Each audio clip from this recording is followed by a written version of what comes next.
Hi everyone, today we are exploring Blackness Castle on the Firth of Forth in Scotland. Blackness Castle is situated on the south bank of the Firth of Forth, 13 miles northwest of Edinburgh. If you've ever looked at a castle and thought, yep, that looks like a stone ship that could fire cannons at pirates, you're not alone. Blackness Castle actually does look like a ship, and people even call it the ship that never sailed. Let's rewind the clock all the way back to the 1440s. That's when this formidable fortress was built by Admiral George Crichton, a powerful man. He was the Lord High Admiral of Scotland at the time. He built it as a noble residence, but one with serious defences. Back then, the entrance was on this side, the curtain wall was thinner, and a defensive ditch ran around the landward side of the castle.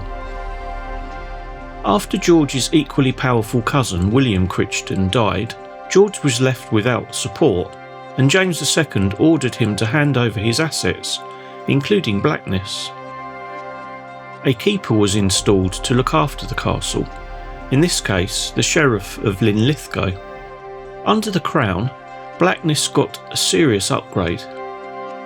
The defences on this side of the castle were added by Sir James Hamilton of Finnart, Master of Works, in the 1530s.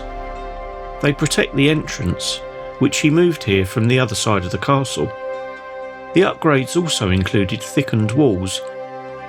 We're now approaching the north or stern tower. There's that ship analogy again. From the seaward side, this tower resembles the front of a ship. Originally much taller, it was reduced in 1693 to create this 3-gun battery as a better defence against attacks by sea. This upgrade allowed guns to attack enemy ships in the Forth. It was shortened to be at a better height to attack ships. Jutting out into the river gives it excellent cover in both directions and highlights how strategically important Blackness was. The guard room below would have provided a degree of comfort for the gunners when they were away from their posts. We're now at the stern tower. As we go inside, we're in the Great Hall. This was at the heart of castle life, used for royal banquets when the king visited. It was created during the upgrades around 1540. Was it worth it? Well, James IV is the only monarch known to have visited Blackness more than once. He heard mass here in 1491, and in 1506 a banquet took place where 4 oboe players entertained him. As well as the Great Hall, the tower also housed apartments for the keeper and his family. Their servants probably lived in the rooms underneath. Here we can see the original eastern entrance, which has been blocked up.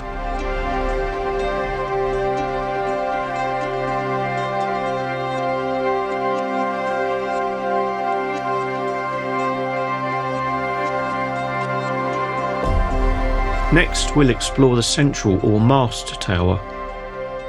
Now, because no historic Scottish castle is complete without some dark drama, Blackness also doubled as a prison.